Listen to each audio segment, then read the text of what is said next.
Hello, hello. Sorry I'm late.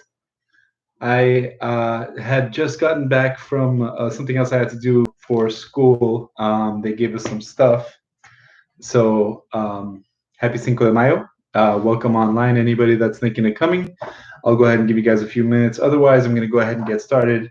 And we'll just leave this on for anybody that's jumping in at a later time or anything like that. I see one person. My guess is it's Jerry. Hey, Jerry, welcome on. So, anybody else that picks this up later, don't forget to hit that bell so that you never miss an update. Let's go. So we are on chapter 9, Ned Land's temper. So far, our scientist friend and his comrades have been chasing down the sea monster that turns out is a submarine. They have been basically they fell off of their own ship. They were rescued by the people on the submarine, and so far they do not understand anything that they're saying. So they tried speaking to the people in English, French, and German, and even Latin, and nobody seems to be like they're not really responding to it. So they know for sure that at least they must speak a little Latin because in the plates and stuff when they gave them food, there is a Latin saying on all the plates and cups that's mobilis in mobili, which means movement within movement. So let's go ahead and get started. Chapter 9, Ned Land's Temper. I have no idea how long we slumbered, but it must have been a good while because we were completely overcome with exhaustion. I was the first one to wake up. My companions weren't yet stirring, and still lay in their corners like some inanimate objects. I'd barely gotten up from my tolerably hard mattress when I felt my mind clearing and my brain going alert. So I started a careful re-examination of our cell. Nothing had changed in its interior arrangements. The prison was still a prison, and its prisoners still prisoners. But the steward had made the most of our slumber and cleared the table. So nothing indicated any forthcoming improvement in our situation. I seriously wondered if we were doomed to spend the rest of our lives in this cage. This prospect seemed an increasingly painful one to me, because even though my brain was free of its fixations from the night before, I felt an odd short-windedness in my chest. It was hard for me to breathe. The heavy air was no longer sufficient for the full play of my lungs. Though our cell size was sizable, we'd obviously used up most of the oxygen it contained. In essence, over an hour's time, a single human being consumes all the oxygen found in 25 gallons of air, at which point that air is full of a nearly equal amount of carbon dioxide and no longer fit for breathing. Very important if you guys ever need to survive somewhere. 25 gallons of air in an hour. So if you ever get like stuck in like a Saw situation where you're like kidnapped and stuck in like some kind of thing. So it is now essential to replenish the air in our prison. No doubt the air in this whole underwater boat as well. Here a question popped into my head. How did the commander of the seagoing residence go about it? Did he obtain air using chemical methods, releasing the oxygen contained in potassium chlorate by heating it, meanwhile absorbing the carbon dioxide with potassium hydroxide? If so, he would have to keep up with some sort of relationship with shore to come by the materials needed for this operation. Did he limit himself to storing his air in high pressure tanks, dispensing it as his crew needed it? Maybe. Or proceeding in a more convenient, more economical, and therefore more likely manner, was he content with simply returning to breathe at the surface of the water like a cetacean or a whale, replenishing his oxygen every 24 hours? In any event, whatever his method was, it seemed sensible to me to use this method without delay. In fact, I had already resorted to speeding up my inhalations to extract from the cell what little oxygen it contained, when suddenly I felt refreshed by a current of clean air scented with a salty aroma. It was a bracing sea breeze with a high iodine content. I opened my mouth wide and my lungs gorged themselves on the fresh particles. At the same time, I felt a swaying, rolling of a moderate magnitude, but definitely noticeable. This boat, this sheet iron monster, had obviously just risen to the surface of the ocean to breathe in a good whale fashion. So this ship's system of ventilation was conclusively established. So for the record, I don't actually know if this is even possible, but normally what happens in submarines is that they do actually have canisters and tanks of oxygen that they just release in regular periods of time. So, when I'd consumed a chestful of clean air, I looked for the conduit, the air carrier, if you prefer, that allowed this wholesome influx to reach us. And as soon as I found it, above the door door opened a vent that let in clean, fresh current oxygen, replenishing the thin air in our cell. I'd got to this point in my inspection when Ned and Conseil woke up almost at the same instant, under the influence of that invigorating air purification. They rubbed their eyes, stretched their arms, and were on their feet in a second. Did Master sleep well? Conseil asked me with his never failing good manners. Extremely well, my gallant lad, I replied. How about you, Mr. Ned Land? Like a log, Professor. But I must be imagining things, because it seems like I'm breathing a sea breeze. On this topic, a seaman could not be wrong. Hey, I told the Canadian what had gone on while he was sleeping. Good, he said. That perfectly explains all those bellowing sounds we heard when the so-called narwhal was in the sight of the Abraham Lincoln. Perfectly, Mr. Land. It was catching its breath. Only I have no idea what time it is, Professor Aronow. Isn't it at least dinner time? Dinner time, my fine harpooner? Say at least breakfast time, because we've definitely woken up to a new day.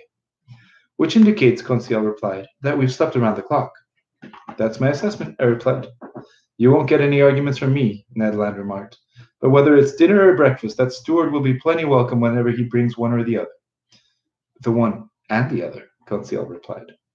Well put, the Canadian responded. They owe us 2 meals, and speaking for myself, I do justice to them both. All right, Ned, let's wait and see, I replied. It's obvious these strangers don't intend to let us die of hunger, otherwise last evening's dinner wouldn't make any sense. Unless they're fattening us up, Mr. Ned Land shot back. I object, I replied.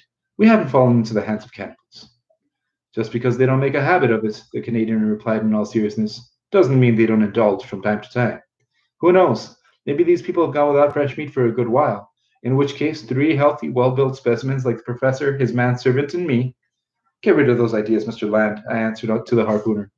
And above all else, don't let them lead to you flaring up against our hosts, which will only make things worse.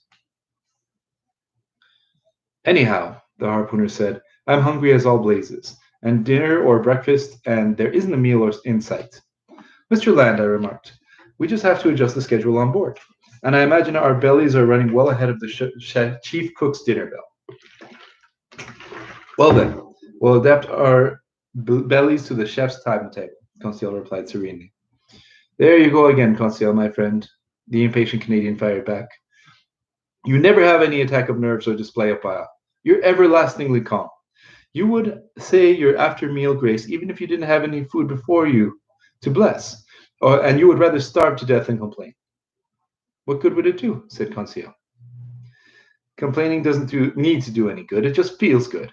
And if these pirates, I say pirates out of consideration for the professor since he won't let us call them cannibals, if these pirates think that they can smother me in this cage without hearing the cuss words that spice up my outbursts, they've got another thing coming. Look here, Professor Aronow, level with me. How long do you figure they'll keep us in this big iron box? To tell the truth, friend Land, I don't know any more about it than you do. But in a nutshell, what do you suppose is going on here? My supposition is that sheer chance made us privy to an important secret.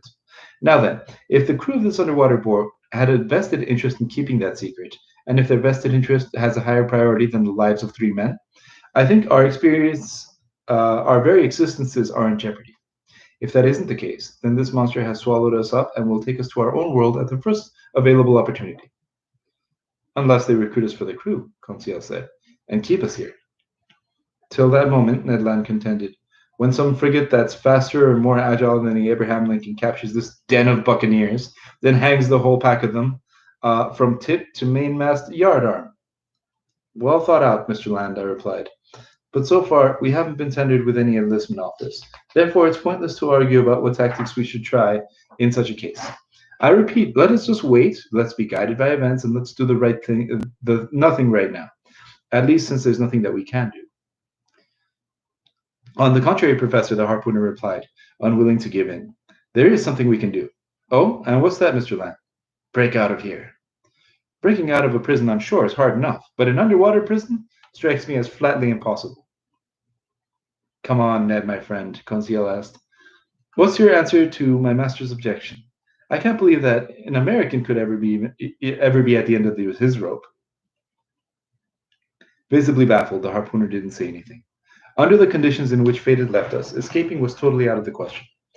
But a Canadian is half French. And Mr. Land made this clear in his reply. So, Professor Aronow, he continued after thinking for a few seconds, you haven't figured out what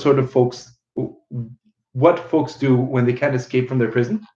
No, my friend. Easy. They fix things so they stay in there. Of course, Conseil put in. Since we're deep in the ocean, being inside this boat is vastly preferable than being above it or below it. But we'll fix things by kicking out all the jailers, guards, and wardens, Ned Land added. What's this, Ned? You're seriously thinking of taking over this craft? Very seriously, the Canadian replied. It's impossible. And why is that, sir? Some promising opportunity might come up. And I don't see what will keep us from making the most of it. If there are only 20 men aboard this machine, I doubt they can stave off 2 Frenchmen and a Canadian. It seemed wiser to accept the harpooner's proposition than to debate it. Accordingly, I was content to reply, well, let such circumstances come, Mr. Land, and then we'll see. But till that time, I beg you to control your impatience. We need to act shrewdly, and your flare-ups won't bring up any promising opportunities. So give me your word that you'll accept our situation without losing your temper over it. I give you my word, Professor, Ned Land replied in an unenthusiastic tone. No nasty comment will leave my mouth, no rude gesture will give my feelings away, not even when they don't feed us on time. I have your promise, Ned, answered the Canadian. Then our conversation broke off, and each of us sank into his own private thoughts. For my part, despite the harpooner's confident talk, I admit that I didn't entertain any illusions. I hadn't any faith in those promising opportunities Ned Land kept going on about. To operate as efficiently as it did, this underwater boat had to have a sizable crew. So if it came to a physical contest, we would be facing an overwhelming opponent. Besides, before we could take any action, we had to be freed, and that certainly wasn't the case. I couldn't see any way out of this sheet iron hermetically sealed cell. And if the strange commander of this boat did have a secret to keep, which seemed very likely, he would never give us the freedom of movement aboard his vessel. Now, would he resort to violence in order to get rid of us, or would he drop us off one day in a patch of solid ground? There lay the unknown. All these theories seemed extremely plausible to me, and I had to hope for freedom through use of force. If you were to, excuse me, and to hope for freedom through use of force, you had to be a harpooner. Moreover, I realized that Ned Land's brooding was getting him madder by the minute. I could hear the aforementioned cuss words gradually welling up in the depths of his gullet, and I saw his movements turn to threatening again. He got up, pacing circles like a wild animal in a cage, striking the walls with his foot and fist. Meanwhile, the hours went by, and our hunger nagged at us unmercifully. This time, the steward didn't appear, which amounted to forgetting about our castaway status for much too long, as if they really which amounted to forgetting our castaway status for much too long, if they really had good intentions towards us. Tormented by the growling of the well-built belly, Ned Land was getting more and more riled, despite his promise to me. I had real dread of an explosion when he stood in the presence of one of the men on board. For 2 more hours, Ned Land's temper got worse and worse. The Canadian shouted and pleaded, but to no avail. The sheet iron walls were deaf. I didn't hear a single sound inside the dead-seeming boat. The vessel hadn't stirred, because I obviously would have felt its hull vibrating from the beat of the propeller. No doubt it had sunk to the watery deep, and that it didn't belong to the outside world anymore. All this dismal silence was terrifying. As for our neglect, our isolation in the depths of the cell, I was afraid to guess at how long it might last. The hopes I'd entertained after our interview with the ship's commander were gradually fading away. The gentleness in the man's eyes, the generosity expressed in his facial features, the nobility of his bearing had all vanished from my memory. I viewed that mystifying individual with new light, as somebody who could be cruel and merciless. I saw him as outside humanity, beyond all feelings and compassion, an implacable foe against his fellow man, against whom he must have sworn an oath of undying hatred. But even so, was the man going to let us die of starvation, locked up in this cramped prison, vulnerable to the horrible temptations to which people are driven by overpowering hunger? This gruesome thought took on a dreadful intensity in my mind, fired on by my imagination. I felt an unreasoning terror race through me. Conseil stayed calm, and Ned Land bellowed. Just then there were footsteps outside. Footsteps rang on the metal tiling, the locks turned and the door opened, and the steward appeared. Before I could make a single movement to prevent him, the Canadian rushed at the poor man, threw him down, grabbed him by the throat. The steward was choking in his powerful grip. Conseil was already trying to pry the harpooner's hand from his half-throttled victim, and I was about to lend my assistance when suddenly I was frozen in place by these words. spoken in French. Calm down, Mr. Land. And you, Professor, kindly listen to me. All right, so that's going to be it for Chapter 9. Chapter 10 on tomorrow. Happy Cinco de Mayo.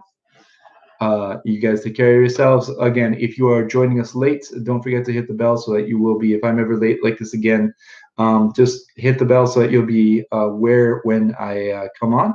And other than that, you guys have a good day.